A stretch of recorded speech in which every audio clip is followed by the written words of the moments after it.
Buenos días, buenas tardes, con todas, con todos. Es para nosotros como equipo moderador del curso un gusto nuevamente darles la bienvenida a este webinar que estamos tratando. El tema hoy en día es el de mecanismos para infraestructura verde y como ustedes conocen, este módulo de semanas la tarea y la evaluación del módulo las vamos a subir el día de hoy hacia el final del día y ustedes tienen tiempo hasta el domingo 24 de julio para enviar la tarea. Quiero darle la bienvenida a Lorena Coronel, que es actualmente la coordinadora del curso y también es una de las dos facilitadoras de este módulo sobre mecanismos. Y les recuerdo también, por favor, que cuando envíen sus preguntas nos digan de qué país están escribiéndonos. Lorena, bienvenida a la tarde de hoy. Te doy la palabra y les agradezco a todas y todos por estar aquí con nosotros. Muchísimas gracias, Tamara. Es un gusto poder compartir con ustedes el día de hoy. Estoy tratando de solucionar un problema técnico de la presentación, pero ya avanzamos.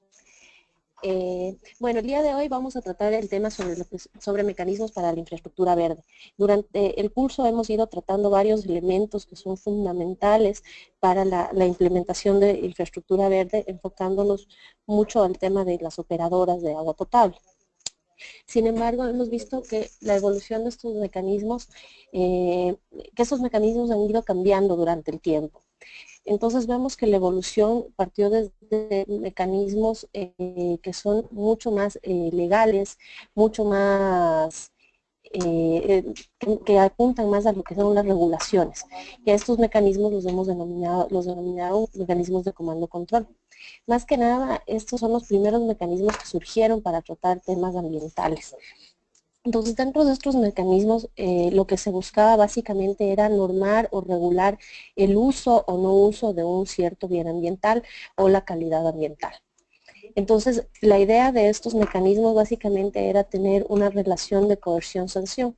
Es decir, si alguien incumple va a tener una sanción y eso está regularizado por la ley.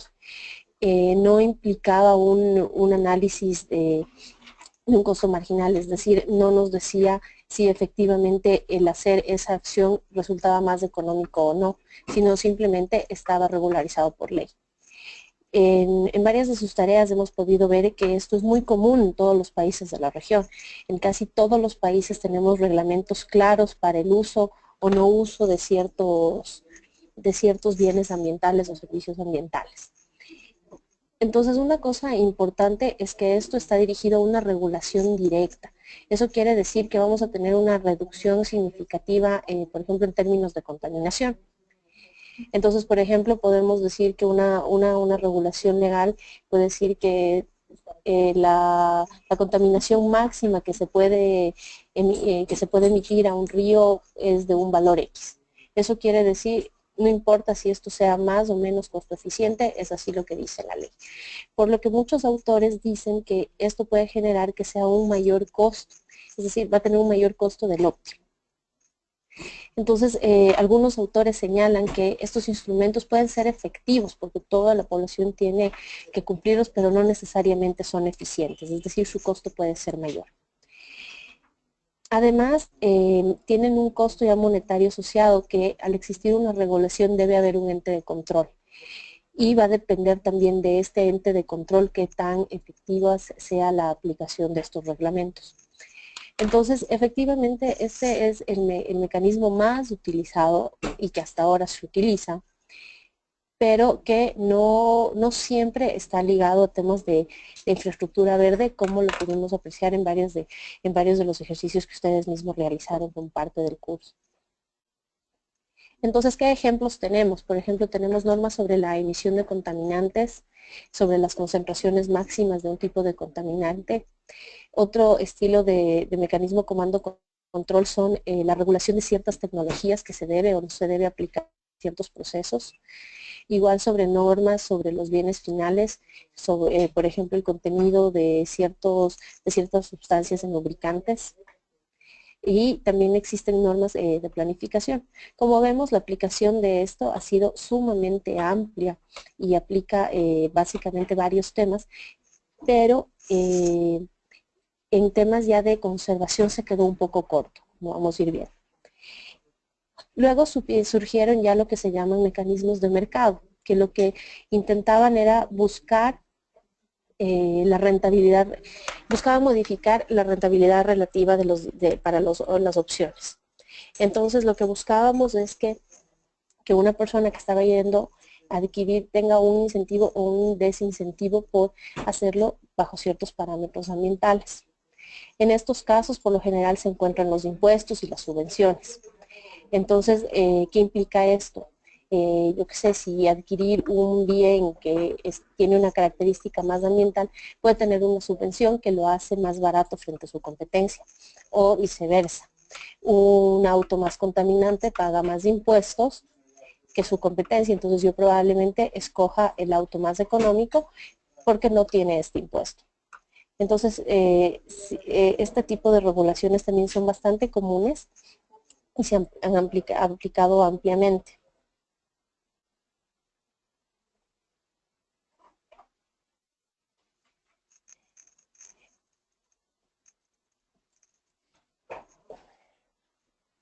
Entonces, como vemos, estos son los mecanismos más aplicados, en realidad son los impuestos, ¿no? Que en todos los países creo que en alguna medida tenemos algún tipo de impuesto que más que nada es un pago obligatorio y está relacionado a la descarga de un contaminante o que afecte a un tema ambiental. Por ejemplo, en Ecuador nosotros tenemos un impuesto ambiental que está ligado a el nivel de cilindraje de los vehículos. Mientras más cilindraje tienen, es mayor el impuesto y también está ligado a la antigüedad. Mientras más antiguo es el vehículo, más impuesto paga. Entonces, la ventaja de este tipo de mecanismos es que tiene una gran amplitud, puede aplicar a todos. Y posteriormente profundizaremos más sobre lo que son los beneficios y las desventajas de este tipo de mecanismos. Dentro de esta categoría de mercado, como les mencioné, también están las subvenciones. Entonces, esto también se puede aplicar en el sentido de que los causantes del daño ambiental reduzcan sus efectos negativos sobre el ambiente.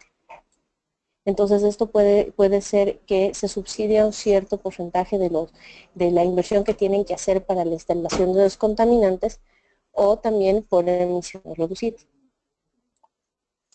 De todas maneras, estos mecanismos han ido evolucionando a través del tiempo.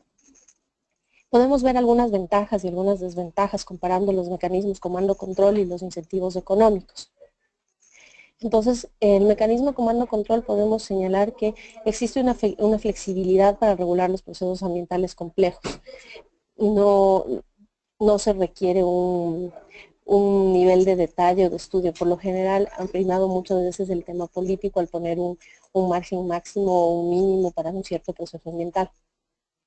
En cambio, los incentivos económicos requieren un mayor detalle de información y ha sido difícil establecer estas transformaciones. En el caso de comando control es mucho más fácil también proyectar los beneficios que uno puede recibir de este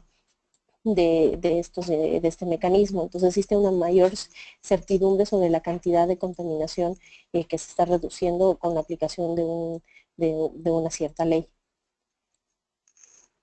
En el tema de los incentivos económicos, estos pueden verse afectados muchas veces por el tema real y existe bastante incertidumbre sobre si existe un control sobre los mismos.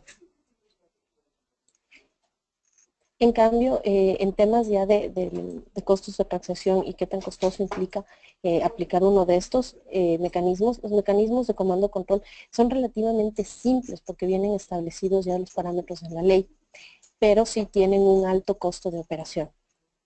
En cambio, los incentivos económicos, las transferencias de ingreso pueden ser relativamente difíciles, pero los costos de información pueden ser significativamente menores. Una de las diferencias más interesantes es que en el tema de incentivos económicos también se fomenta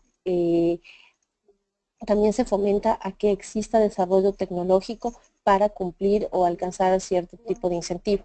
lo cual a la larga termina siendo una ventaja que no se presenta en el caso de mecanismos de, control, de comando-control.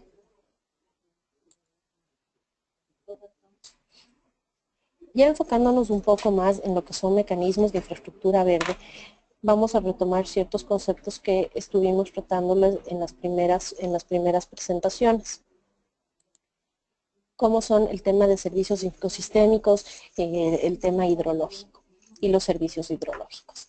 Entonces, los nuevos mecanismos para que fomentan infraestructura verde enfocados al tema hídrico se encuentran muy fundamentados en el concepto de una cuenca hidrográfica, en la que existe una relación directa entre la parte alta y la parte baja de la cuenca, en donde en la parte alta es donde se generan estos servicios hidrológicos y es en la parte baja de la cuenca donde se encuentran los usuarios que se benefician de estos servicios. Lo que han tratado de hacer estos modelos y estos mecanismos es de establecer esta relación que existe entre los usuarios y las comunidades en las partes altas de la cuenca, que no siempre ha sido tan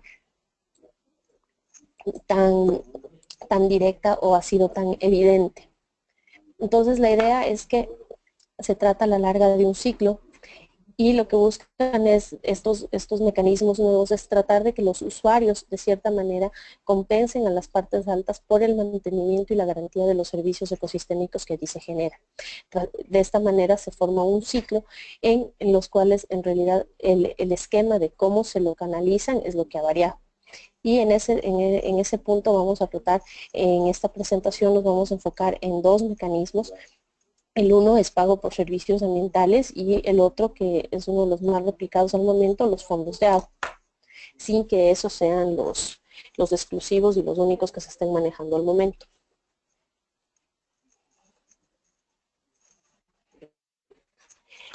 Los pagos por servicios ambientales, hay varios estudios y uno de los pioneros en este tema fue Gunder, y él lo define como una transacción voluntaria donde un servicio ambiental bien definido o un uso de la tierra que probablemente asegure este servicio sea comprado por al menos un comprador de servicios ambientales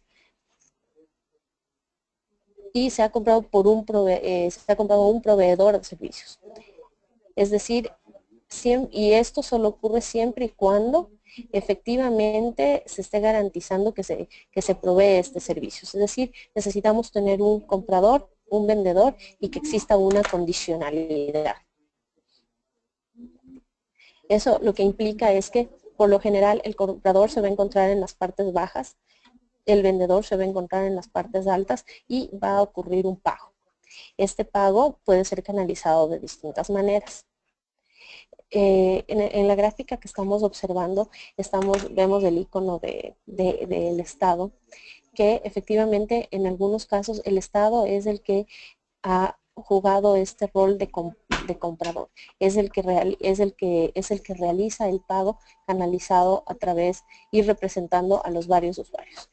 Esto no siempre se ocurre de esta manera, en algunos casos son pagos más directos entre los beneficiarios y los beneficiarios en las partes bajas y los proveedores del servicio en las partes altas. Este esquema se ha dado a varias escalas. Uno de los más famosos y que lo hemos tratado y ha sido parte de varios de los foros de este curso ha sido pago por servicios ambientales que existe en Costa Rica, con AFIFA, en el cual efectivamente el Estado, a través de una tarifa, una tasa ambiental al combustible, financia la conservación en las partes altas. En este caso es el Estado el que canaliza estos recursos. Sin embargo, existen esquemas mucho más pequeños que se han puesto en marcha de pagos por servicios ambientales a través de comunidades o a través de estados. Lo importante de aquí es que debe haber una condición. Los proveedores, en este caso las comunidades, las personas ubicadas en las partes altas de la cuenca o comunidades, deben cumplir con un cierto requisito. Por ejemplo, conservación de 1 hectárea de bosque o 1 hectárea de páramo, y en base a eso van a recibir su pago. Si esa condición no se cumple, simplemente no reciben el pago. Y además es un pago directo. Entonces aquí existen varios parámetros que debemos tomar en cuenta al hablar de pago por servicios ambientales, que uno tiene que ser una transacción voluntaria, es decir, que debe haber un acuerdo entre las partes altas y las partes bajas para realizar esta transacción. La otra es que debe estar muy definido cuál servicio ambiental es el que por el cual se va a realizar el pago. Y este servicio debe ser medible y debe cumplir con un principio de adicionalidad. ¿A qué se refiere la adicionalidad? Se refiere a que el servicio que provee es adicional al que si no existiera el pago. Es decir, el pago es el que efectivamente realiza que este servicio esté disponible. Sin el pago, este beneficio no habría. Esto implica que probablemente una tierra, por ejemplo, área protegida, no podría ser parte de este tipo de mecanismo porque de por sí ya está regulada su conservación. Entonces el pago no está incidiendo en que esta tierra se conserve. En este esquema debemos tener siempre al menos un comprador, un beneficiario, y por lo general estos están ubicados en la parte baja, y debe ser vendido por al menos un proveedor, que esto debe estar en la parte alta. En la práctica ha sido muy importante ver el tema de los derechos de propiedad, de quién es el recurso, quién es el que va a cobrar. Muchos mecanismos no han funcionado cuando los derechos de propiedad no están tan claros. Entonces siempre es importante tener esta claridad en temas de propiedad para poder canalizar el pago. Y sobre todo es la condicionalidad. Por lo general en estos esquemas se firma un contrato en el cual se estipulan las reglas del juego, por así decirlo, donde se establece claramente cuál es la condición para que exista un cierto servicio y para que las condiciones de ambos lados. ¿Cuáles son las condiciones del proveedor sobre el estado de los servicios ecosistémicos, y por el otro lado, cuál es el pago que va a hacer el comprador por esos servicios? Entonces, efectivamente existen algunas ventajas y algunas desventajas del pago de del esquema de pago por servicios ecosistémicos o servicios ambientales. Por un lado, contribuye a la conservación y a la protección de los servicios ecosistémicos, eso es indiscutible. Sin embargo, requiere bastantes estudios para poder determinar cuál es el servicio ecosistémico, ya que, como vimos anteriormente, debe ser medible. Realizar esta cuantificación medible puede ser costosa, puede requerir bastante tiempo. Otra cuestión importante que se ha logrado obtener de este tipo de esquemas es la resolución de conflictos. En muchas comunidades, en muchos esquemas pequeños, relativamente pequeños, esto ha ayudado a reducir los conflictos en relación al agua. Además, son un muy buen instrumento para el tema de concientización ambiental, sobre todo porque logra poner un precio a ciertas externalidades que no tenían precio o que no eran evidentes para las partes altas de la cuenca y las partes bajas. El hecho de que haya un precio vinculado, en muchos casos ha logrado generar mayor conciencia, ya que no se dan por hecho los servicios ambientales.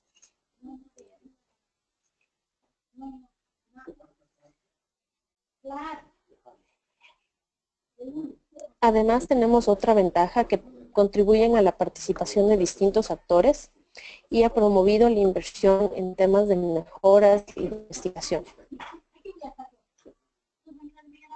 Y otra cosa que ha permitido mucho es tener ciertos niveles de organización para fomentar procesos que movilicen los recursos financieros.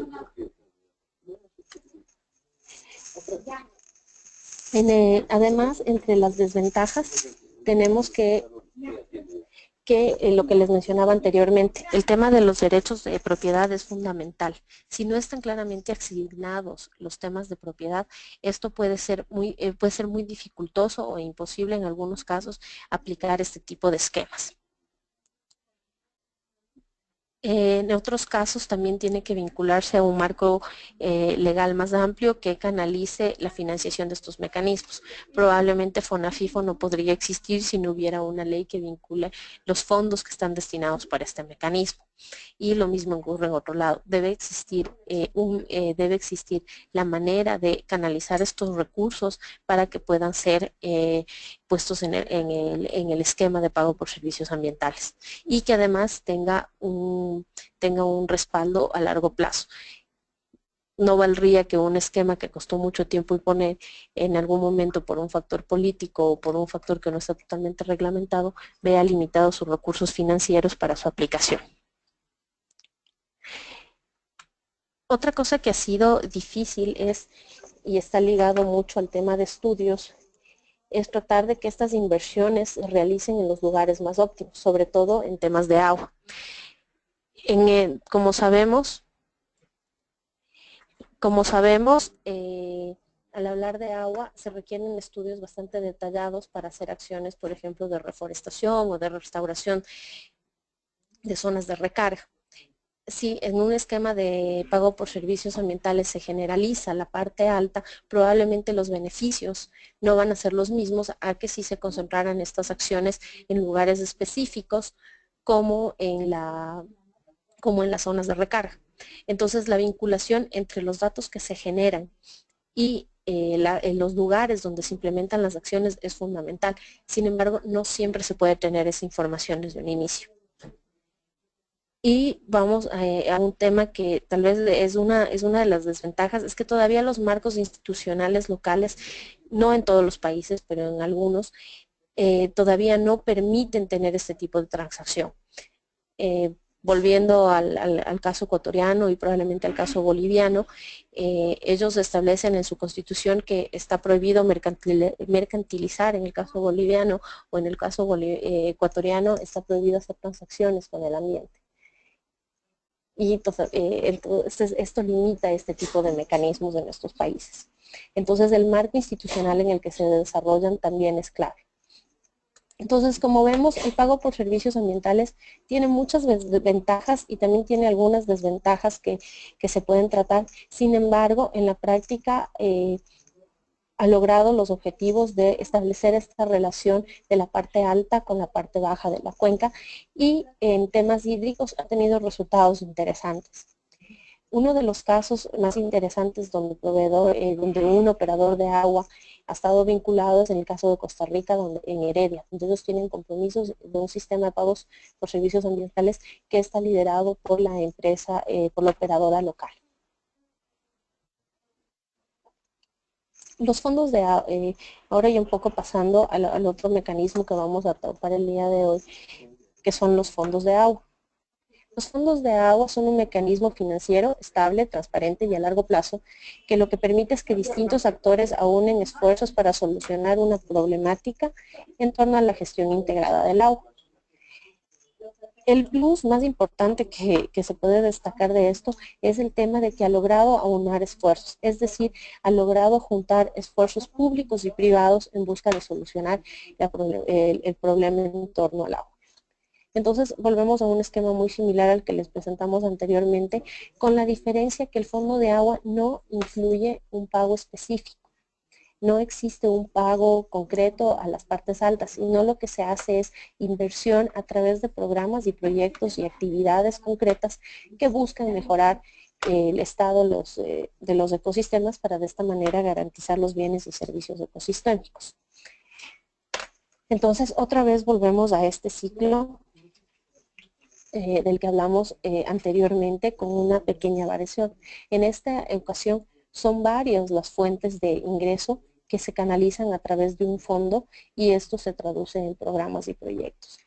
Existen, según la Alianza Latinoamericana de Fondos de Agua promovida por TNC, al momento existen al menos 19 fondos de agua operando en la región, y ha sido un fondo que ha sido ampliamente replicado en Norteamérica, en África y en Asia, en todo el planeta, probablemente por su versatilidad. Vamos a ver que los fondos de agua, no existen dos fondos de agua iguales, cada uno tiene una configuración diferente, y esa configuración viene dada por los actores que están involucrados. Entonces, ¿cómo funciona un fondo de agua? Un fondo de agua está conformado por unos constituyentes que vienen a ser los directores del fondo, que forman un directorio. Estos constituyentes son usuarios y actores interesados. Existen fondos de agua donde tienen constituyentes netamente privados, existen otros fondos donde existe un mix entre públicos y privados, en otros existen fondos donde son en su gran mayoría públicos, pero sin embargo la idea es que este espacio permite que varios actores o usuarios se involucren en el tema de protección. ¿Cómo lo hacen? A través de un aporte financiero. Este aporte va a depender de cada uno de los usuarios y de los acuerdos a los que se llegue. En muchos casos estos aportes se encuentran reglamentados bajo una ordenanza o bajo un documento legal, dependiendo de cada uno de los países. En otros casos es simplemente un aporte voluntario. Y además de estos aportes se han demostrado que pueden ser periódicos o pueden ser como un único aporte. Existen fondos donde constituyentes han hecho un único aporte a lo largo de la vida del fondo. En cambio, en otros realizan aportes recurrentes constantes. En el caso de las operadoras es un caso bien interesante. Hay varias operadoras que forman parte de fondos de agua. Tal vez el caso más famoso es el caso de Quito, donde el EMAP aporta el 2% de la facturación al fondo de agua para Quito FONAC. Existen otros casos, por ejemplo, donde existen un sinnúmero de actores. Existe un fondo de agua en Nuevo México donde existen 49 instituciones que están aportando para el fondo. Luego, ¿qué se hace con este dinero? Todo lo que es recaudado por estos usuarios o actores se canaliza a través de una herramienta financiera. Una de las herramientas más utilizadas, sobre todo en Latinoamérica, ha sido el fideicomiso. Entonces, lo que hacen es que estos aportes, los fondos que son para capitalización y los que son réditos de esta herramienta financiera. Entonces, desde un inicio, estos aportes de los constituyentes se destinan ya sea para capitalización o para implementación de acciones. Entonces, los réditos de estos fondos que fueron capitalizados, más los fondos que fueron destinados a implementación de acciones, se canalizan a través de una secretaría técnica, que es el brazo ejecutor del fondo y que es la encargada de llevar a cabo las actividades y los proyectos. Este es un mapa donde podemos ver a grosso modo dónde existen fondos de agua ahorita en la región. Como vemos en Ecuador, Colombia y Brasil existen varios casos. Este mapa nos señala los aproximadamente 35 fondos que están en un proceso de análisis de factibilidad y que están en un proceso de consolidación. Pero como vemos es un mecanismo que se está adaptando bastante en la región. Y tal vez la razón fundamental por la cual se está adaptando este mecanismo, y volviendo al gráfico de la relación entre la parte alta y la parte baja, es que no existe una regla para la configuración que existe entre los usuarios del agua y su relación al fondo. Como les decía, pueden ser pagos únicos, pueden ser pagos recurrentes, pueden estar regulados bajo algún tipo de instrumento legal como una ordenanza, pueden que no. Pero, sin embargo, vemos que el fondo permite que esto se canalice. Además, tampoco existe una figura legal específica para cómo se constituye el fondo. En algunos casos es un contrato de fideicomiso, en otros casos se han formado corporaciones, en otros casos se han formado bajo la figura de ONG. Todo esto, el cómo se estructura un fondo va a depender netamente de la gobernanza del agua que exista en el país o en la región donde se quiera aplicar. Hay ciertos elementos que son fundamentales al hablar de un fondo de agua y podemos regresar un poco al concepto.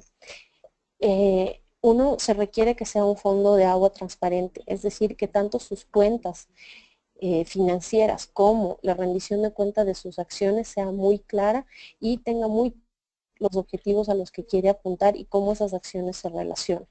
El tema de rendición de cuentas es fundamental. Y la otra cuestión clave es que se está hablando de un fondo de agua a largo plazo. Es decir, que se espera que los fondos de agua puedan estar operativos alrededor de 80 años, 20 años. Va a depender de cómo se organicen estos actores, pero la meta es que sea a largo plazo. Es decir, que estos fondos que se están capitalizando generen réditos a largo plazo para hacer trabajos en la cuenca por un largo tiempo y de esta manera realmente apoyar a la gestión en torno al agua. Como vemos, es muy importante, como vemos son varios los mecanismos que se han aplicado. Sin embargo, en la región ha habido otras iniciativas que las cuales no vamos a profundizar y que son buenas plataformas para hablar de infraestructura verde. Por ejemplo, podemos hablar del caso en Bolivia, que son las ARAS, que efectivamente es un mix o es una adaptación, lo podríamos decir, de un esquema de pago por servicios ambientales. Sin embargo, aquí lo que se trata es un tema de retribución por los servicios que reciben las comunidades en las partes altas por los servicios que proveen en las partes bajas. Entonces es una adaptación y este mecanismo le ha permitido en Bolivia, se ha adaptado mucho a la constitución y a las leyes vigentes que tienen ahí como para promover estos mecanismos. Tenemos otros mecanismos que están en marcha, como el tema de red o el tema de proyectos que se pueden enmarcar en el tema de red o el tema de sociobosque en Ecuador, que promueven infraestructura verde, que los podríamos analizar más a detalle. Sin embargo, no están tan ligados al tema de agua, por lo cual no los hemos detallado en esta presentación.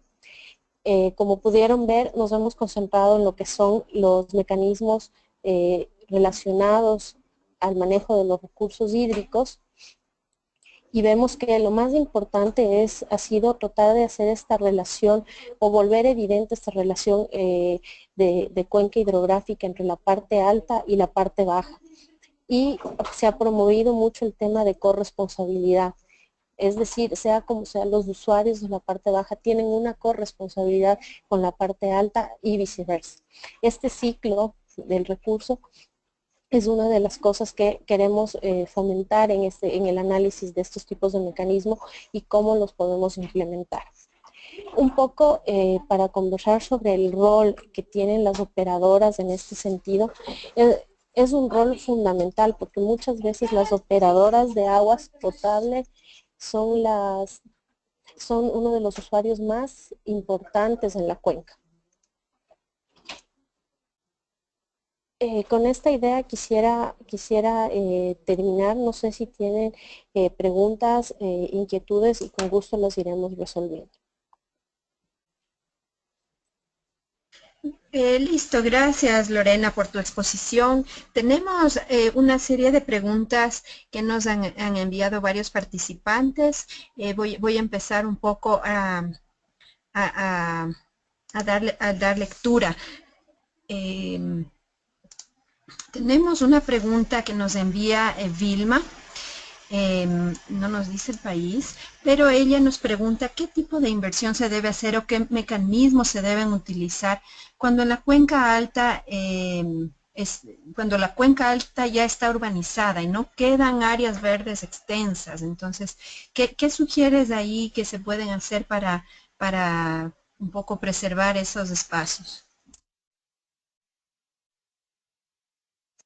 En realidad, cuando en la parte alta ya se encuentra urbanizado, realmente es un reto canalizar esos temas, ¿no? Sin embargo, existen ciertas acciones de infraestructura verde que se están realizando en algunos países.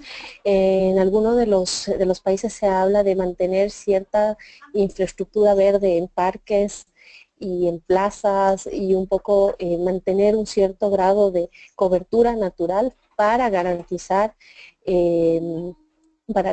sobre todo este caso lo vi en una parte donde la parte de la ciudad era la zona de recarga del acuífero. Entonces estaban promoviendo este tipo de acciones para garantizar que los acuíferos se sigan recargando. Entonces la idea es que hay que también tener un poco de de creatividad y voluntad política. Al ser una zona urbanizable va a depender mucho de la planificación urbana que tengan y habría que tratar de ver cómo esto se puede traducir probablemente en una subvención o en alguna exoneración de impuestos a los propietarios si mantienen un cierto grado de cobertura vegetal. O sea, hay varias cosas que se podrían vincular, pero pensar en un esquema como pago por servicios ambientales o fondos de agua sería realmente difícil porque no se podría realizar, no se podría evidenciar esta relación entre la parte alta y la parte baja de la cuenca. Listo, Lorena, muchas gracias. Tenemos varias preguntas que nos envía Roberto de Dresi de Sedapal en Lima. Voy a leerte un par y de ahí vamos a ir dando paso a las siguientes. De acuerdo a tu experiencia o a las experiencias que tú conoces, ¿qué criterios deben considerarse para diseñar un mecanismo o estructura de financiamiento para infraestructura verde? Empecemos por esa mejor. Gracias, Tamara. Un poco les voy a adelantar, pero ese va a ser un tema que vamos a tratar mucho más a profundidad en el próximo webinar. Pero uno de los factores claves es identificar a los posibles usuarios en la cuenca y cuál es su interés en participar en este tipo de mecanismos. Porque puede ocurrir el caso que el mayor usuario no esté interesado o el mayor usuario no tiene el mecanismo de cómo hacerlo. Sin embargo, el identificar quiénes son estos posibles usuarios es clave. Ahorita existe un bastante esfuerzo de algunas instituciones por vincular a los privados a estos tipos de mecanismos. Entonces, no hay que descartarlos a ellos del radar, embotelladoras, cerveceras. Entonces, un primer paso, el analizar quiénes están en las cuencas es clave. El segundo paso, muy importante de analizar, es cómo pueden hacer este aporte. Puede ser y cómo se lo puede canalizar. Es muy importante que exista un mecanismo de cobro. Por ejemplo, una empresa de agua potable que tiene mucha evasión en el pago difícilmente va a poder aplicar una tarifa, pero probablemente pueda destinar un porcentaje de su presupuesto. Entonces va a depender de cada escenario y de cada actor. Entonces en cada actor vale la pena analizar cuál es su interés, cuál es la manera en la que podría aportar y dependiendo de eso también analizar cuál es el mecanismo que más se adaptaría a su realidad. En el próximo webinar les vamos a compartir algunas herramientas que se pueden aplicar para este tipo de inquietudes, pero como un abreboca le podría comentar eso. Gracias, Lorena. Tenemos un comentario desde Honduras, desde Vicente José Calderón Rivera. Nos dice que hay diferencias en el manejo de los fondos de agua. Dice cuando son privados, cuando son públicos o cuando son mixtos. Entonces, tal vez si tú puedes comentar de los fondos de agua que tú conoces, un poco tu apreciación sobre el manejo, no sé si eficiencia o sobre el manejo de los diferentes fondos de agua cuando el uno es privado, o el público o mixto. Gracias, Lore. En cualquiera de de los fondos, sea privado, público, mixto, es muy importante las reglas de juego que se plantean para el funcionamiento del fondo. Entonces, cuando uno crea un fondo, de la mano se debe crear un estilo de reglamento, puede ser un contrato, donde estos actores se ponen de acuerdo para el funcionamiento. Y aquí es fundamental el tema de toma de decisiones, porque de eso va a regir cómo va a funcionar el fondo de ahí en adelante. Entonces, en muchos casos se ha optado, por ejemplo, en que la toma de decisiones se da de acuerdo al porcentaje de contribución. Entonces, si el actor público es el que tiene mayor contribución, probablemente va a tener una mayoría y no se logre los beneficios para todos.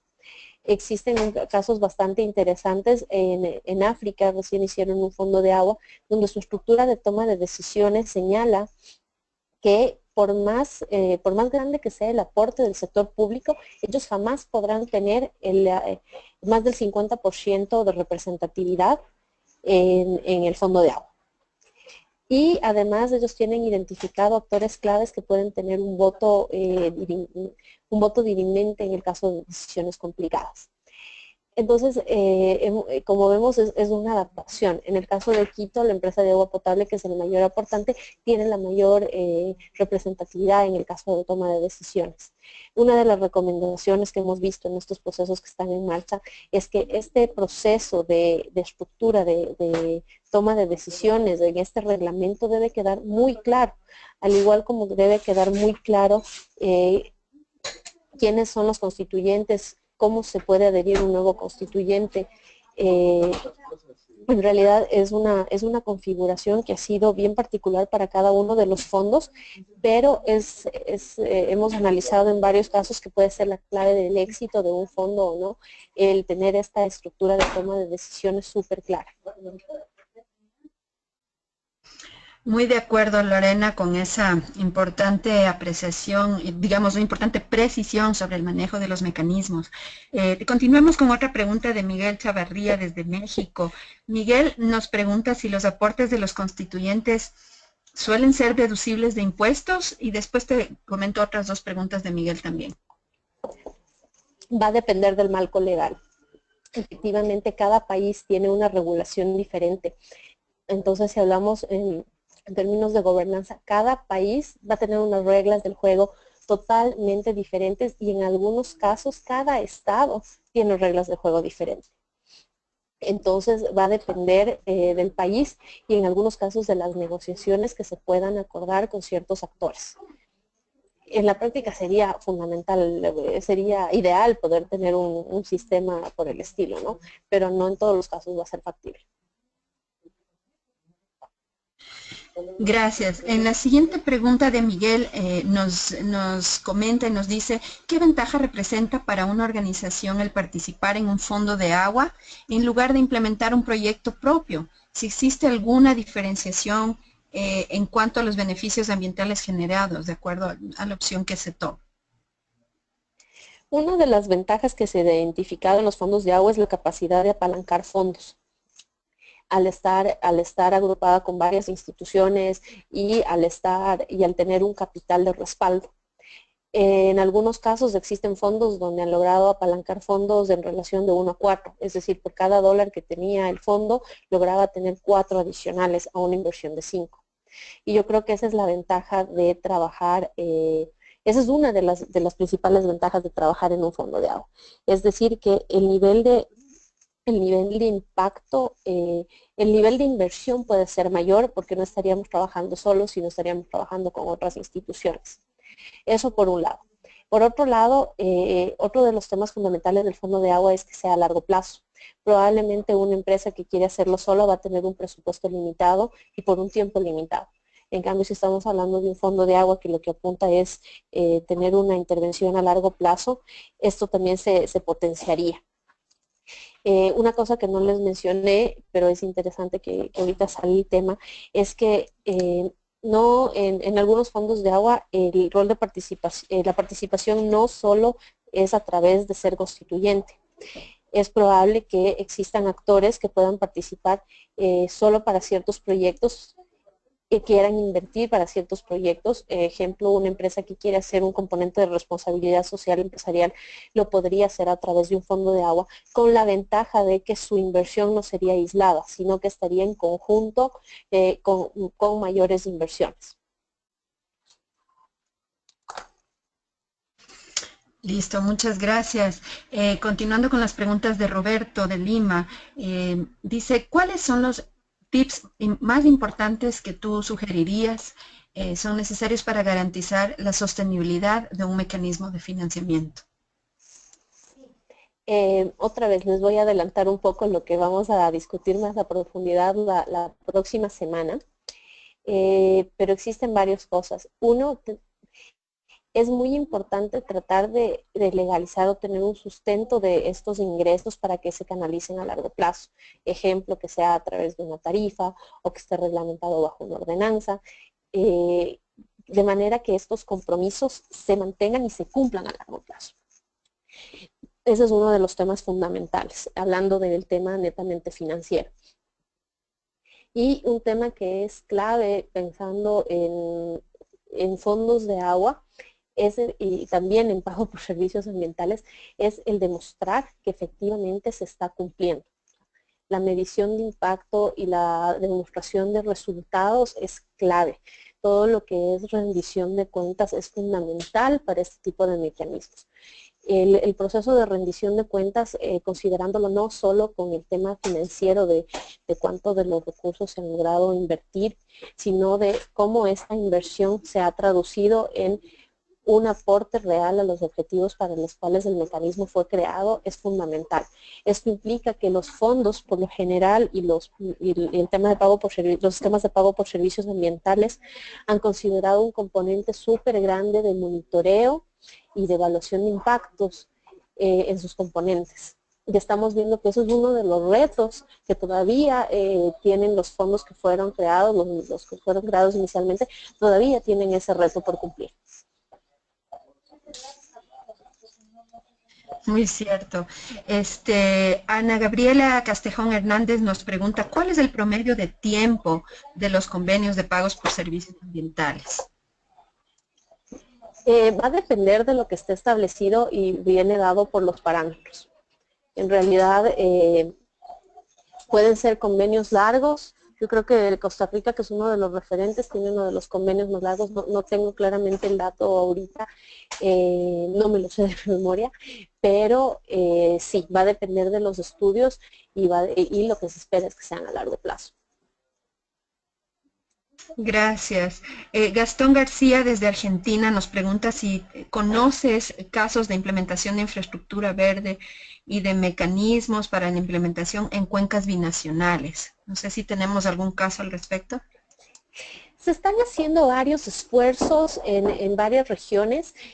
Aquí en el caso de Ecuador es bien interesante que la cuenca, que existen dos fondos de agua a la larga vecinos, uno aquí en Ecuador, Foragua, y en el Perú, si no me equivoco, es en Chirapiura, que son contiguos y se están haciendo recién esfuerzos para ver cómo se puede empatar el trabajo conjunto.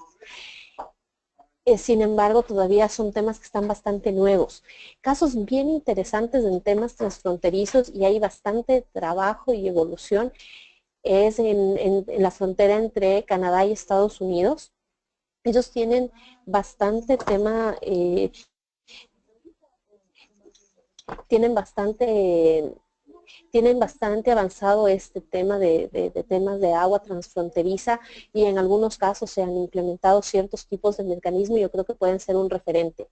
Les doy el dato concreto. Entre Ecuador y Perú, los fondos transfronterizos es Forazán en Piura y en Ecuador es Foragua, que cubre aproximadamente 13 municipios del sur. Son dos mecanismos que están funcionando paralelamente. Todavía no hay bueno, Forazán es relativamente nuevo, entonces esperamos que en algún momento logren empatar ciertas acciones con Ecuador, que está en la parte alta, y yo creo que es uno de los casos que vale la pena observar, irle observando su evolución para ver cómo se encaminan. Pero, y otra vez resalto el tema de transfronterizo, Estados Unidos y Canadá tiene varios elementos que pueden ser bien interesantes de analizar.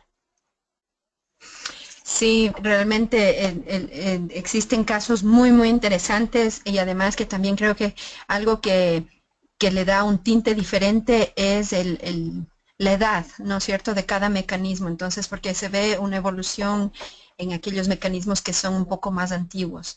Continuando con las preguntas, Roberto, nuevamente desde... Dime. Un dato también para complementar a la pregunta es que al momento ya existe un programa de la Unión Europea, en el caso ecuatoriano-peruano, que está trabajando en estas dos cuencas. Entonces, otra vez ratifico, vamos a tener que ver cómo esto va gestándose y qué lecciones aprendidas nos puede dar para los otros países. Exactamente. Continuando con las preguntas de Roberto de Sedapal Lima, nos dice, ¿cómo garantizamos que los fondos de agua se utilicen efectivamente para inversión verde, para infraestructura verde y no para otros usos? Él se pregunta si puede ser a través de fideicomisos.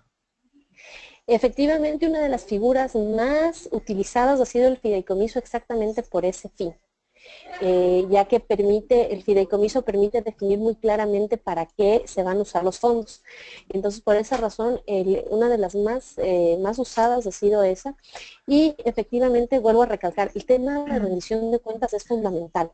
Los constituyentes deben tener acceso a información y para poder hacer esta clase de ajustes. Les voy a poner en la pantalla un poco el esquema.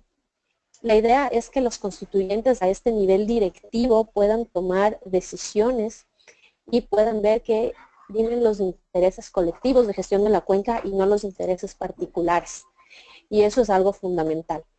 En el caso de los fideicomisos, se firma un contrato de fideicomiso.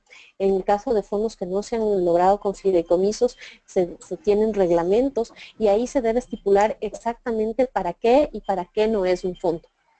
Entonces existen en algunos casos limitaciones como no se va a construir obras civiles. Todo lo que sea gris no puede ser financiado con el fondo.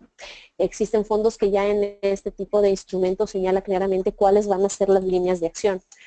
Por ejemplo, solo vamos a trabajar en recuperación de cobertura, en sensibilización ambiental y en protección de causas. Nada más. Entonces ya de cajón vienen dadas estas reglas para tratar de evitar. Una de las características que se trata de promover de los fondos de agua es justamente que exista esta transparencia. Claro. Continuando con las preguntas, le damos la bienvenida a Pablo desde Brasil, quien nos consulta cómo hacer para que un fondo de agua no financie proyectos diferentes a los de infraestructura verde. Algo que creo que vale la pena mencionar en este punto, y es algo que hemos visto que está pasando en algunos fondos que recién se están creando y que es importante que pase, es que los fondos de cierto modo están llenando un vacío que existe en alguna región, porque si no, no existirían fondos de agua. Y ese vacío es que por lo general no se está considerando el tema verde. Pero eso no hace que el fondo funcione aisladamente. El fondo está funcionando en un territorio donde existen otras instituciones, donde existen otros instrumentos que se están aplicando. Por ejemplo, podemos hablar de planes de desarrollo, planes territorial, planes de cuenca. Entonces, la idea es que los fondos empaten a estos mecanismos, no que compitan con estos mecanismos que están ahí en marcha. En algunos casos, los fondos se han vuelto como el brazo de financiamiento para estas acciones que por lo general son las que están siendo dejadas al último. Retomando un poco la pregunta y vuelvo a ratificar, el tema de cómo garantizar viene netamente de la razón por la que fue creado un fondo. Si el fondo fue creado específicamente para fines de infraestructura verde, el fondo debería estar alineado solo a ese tipo de acciones. Un tema que todavía está en discusión y todavía falta ver es cómo la apropiación de los usuarios regulares pueden también apoyar a exigir este tipo de cumplimiento de los objetivos del fondo. Y otra vez vuelvo a señalar lo que mencionaba anteriormente, o sea, el tema de transparencia, el tema de rendición de cuentas es fundamental, porque el rato que el fondo empiece a invertir en acciones que no le competen, el fondo ha perdido su razón de ser. Entonces, el fondo no puede ser visto como la caja chica de otros proyectos y tampoco puede ser visto como puede hacer acciones para las que no están en sus objetivos. Probablemente en varios países eso sería penalizado o sancionado por algún tipo de ley. Gracias, Lorena. Miguel Chavarría nos pregunta si existe algún ejemplo de uso de esquemas con base en resultados. En inglés se llama Results-Based Schemes en la región. Él nos pone como ejemplo la generación de certificados de beneficios de agua. Tamara, ¿me puedes repetir la pregunta, que hubo interferencia, por favor? Claro, Miguel Chavarría nos pregunta si conoces algún ejemplo de uso de esquemas con base en resultados, o sea, results-based schemes. Y él menciona un ejemplo que es la generación de certificados de beneficios de agua, Water Benefit Certificates. No sé si conoces algún ejemplo de este tipo de esquemas. No conozco, no he leído sobre alguno de estos esquemas. Bueno, puede ser entonces interesante tal vez que Miguel nos comparta la experiencia o el ejemplo que él menciona de los certificados de los beneficios del agua y tal vez los podemos compartir también con todos los demás participantes en el curso. Listo. Luis Gámez nos comenta desde Costa Rica que él tuvo la oportunidad de conocer en Bolivia los acuerdos recíprocos por el agua y que él cree que el objeto de ellos es realmente constituirse un pago por servicios ambientales. Dice que hay un énfasis y respeto a los imperativos sociales y culturales y que tienden a ser locales y de pequeña escala. Entonces, describe un poco cómo funciona este mecanismo, el tema de tenencia de la tierra, y él realmente cree que en vez de de un pago, hay una compensación en especie a los dueños de la tierra. Entonces, que puede ser una compensación a través de una asistencia técnica, por ejemplo, para productores de miel. Entonces, no median necesariamente instituciones, excepto aquellas cooperativas de agua que funcionan a nivel local. Entonces, es un poco la experiencia que él ha visto en Bolivia y se pregunta si, un poco tu opinión, él se pregunta si son legales. ¿Qué opinas, Lorena? Es un tema bastante gris el tema de las aras en Bolivia, ya que la constitución con el último gobierno es muy clara al prohibir la mercantilización de la naturaleza. Ni siquiera se habla de servicios ambientales.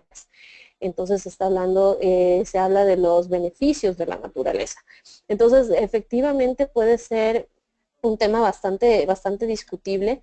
Lo que sí se ha visto, el tema de las aras no es algo nuevo, nació hace varios años y se ha ido adaptando al marco legal boliviano y efectivamente nació muy similar a un esquema de pago por servicios ambientales.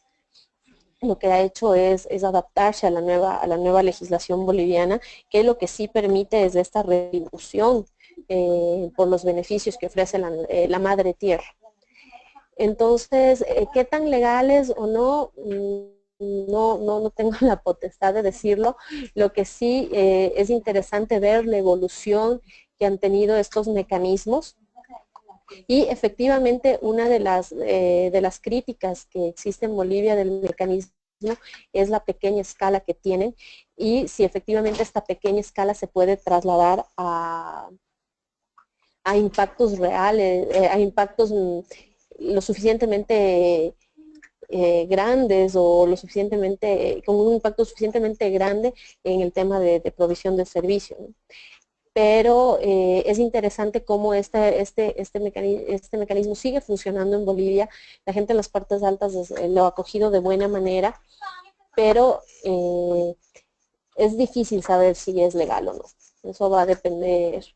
Yo creo que tendría que un abogado boliviano exponernos. Lo que sí recalco es que es bien interesante ver esta evolución del mecanismo a lo largo del tiempo.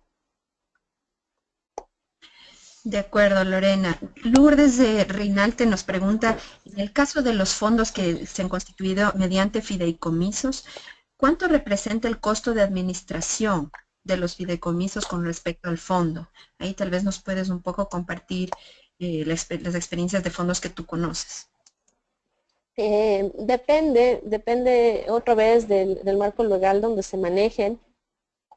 Y también es importante que se establezca cuánto va a ser el gasto de administración que va a poder tener el fondo, que por lo general no ha sido más del 20% en algunos casos que conozco, y eso ya como alto.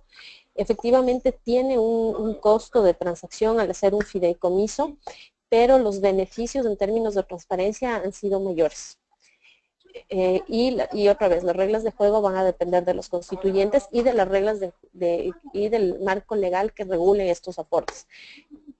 Por ejemplo, en Ecuador los fondos públicos no pueden ser invertidos, privadamente, entonces tienen que ser manejados e invertidos en el sector público. Y bajo esta regulación se han ajustado algunos fondos de agua en el Ecuador para funcionar enmarcados en la ley. Listo, muchas. Ujú. Para complementar, en el caso de Perú, se van a invertir en algunos con Profonampe y el costo administrativo será de un 5%. Profonampe es un fondo nacional. Esto es en el caso del Forazán. Listo, Lorena, muchas gracias. Hay muchas experiencias y diversas, ¿no? En los mecanismos en la región. Alfredo Apaza desde Perú realmente nos envía un comentario. Él piensa que conceptualmente el pago por servicios del mecanismo de pago por servicios interesantes pago por servicios ambientales, perdón, es muy interesante, pero que en algunos lugares eh, este tipo de mecanismo no necesariamente es aplicable. Y él habla un poco del contexto de Costa Rica, que él comenta que es bastante distinto al contexto socioeconómico del resto de países. Entonces, bueno, ¿quieres tú comentar algo sobre esta apreciación? Sí, lo único que le podría decir es que efectivamente cada fondo es distinto y yo creo que esa es la ventaja de los fondos de agua que han logrado adaptarse a distintas escalas, a distintas estructuras institucionales, a distintos parámetros socioeconómicos, o sea, han logrado tener esa permeabilidad y por eso es que no existen dos fondos iguales. Entonces, muchas veces el reto es encontrar la figura correcta para que funcione, pero también es importante señalar, no en todos los casos un fondo de agua o un esquema pago por servicios ambientales es la respuesta. Claro, totalmente de acuerdo. Tenemos una pregunta más y tenemos dos personas que nos quieren compartir la información sobre lo del esquemas con base en resultados de parte de Miguel Chavarría. Entonces le agradecería a Miguel que nos envíe vía correo electrónico la documentación o los links correspondientes, y Alejandro López también nos comparte un link en donde podemos entender, recuperar más información sobre los fondos de agua. Entonces, estos los vamos a disponibilizar a través de la plataforma del curso y para que esté disponible para el resto de participantes. Muchas gracias a Miguel y Alejandro. Y la última pregunta que tenemos de Ana Gabriela Castejón es la siguiente, Lorena. Según tu experiencia, ¿cuál de los mecanismos mencionados que tú conoces han tenido mejores resultados en tema del costo-efectividad en la región? Esa es una pregunta. Y otra pregunta que nos hace Ana Gabriela es si existen estudios comparativos con base al tamaño de la cuenca, a los actores involucrados o el marco institucional, que pueden tal vez servir de guía un poco para evaluar al final del día cuáles son los mecanismos más apropiados y específicos para cada caso particular. A ver, contestando a la primera pregunta, existen algunos acercamientos de mediciones de impacto puntuales para algunos de los fondos. FONAC tiene alguna información, Acuafondo en Perú también tiene alguna información, podríamos buscarles y facilitarles esta información para que la puedan revisar a detalle, porque efectivamente son varios indicadores y varias metodologías que se han aplicado. Decir cuál ha sido mejor o peor esquema, yo creo que todavía es prematuro. Los fondos de agua, como les mencioné, son mecanismos a largo plazo, igual que los pagos por esquemas de pago por servicios ambientales son esquemas a largo plazo, entonces la medición de impacto también requiere bastante tiempo para poder plasmarse. Luego, con respecto a la otra pregunta, no nos hemos encontrado todavía con una herramienta que nos diga cuál es, que nos dé como resultado cuál es el mejor mecanismo que se podría aplicar. Sin embargo, existen varias guías y varios instrumentos que te pueden dar ciertos insumos por separado para cada uno de estos mecanismos. Algunos de estos los vamos a subir no como lecturas, no dentro del módulo, pero los vamos a subir en el archivo del curso para que los puedan acceder.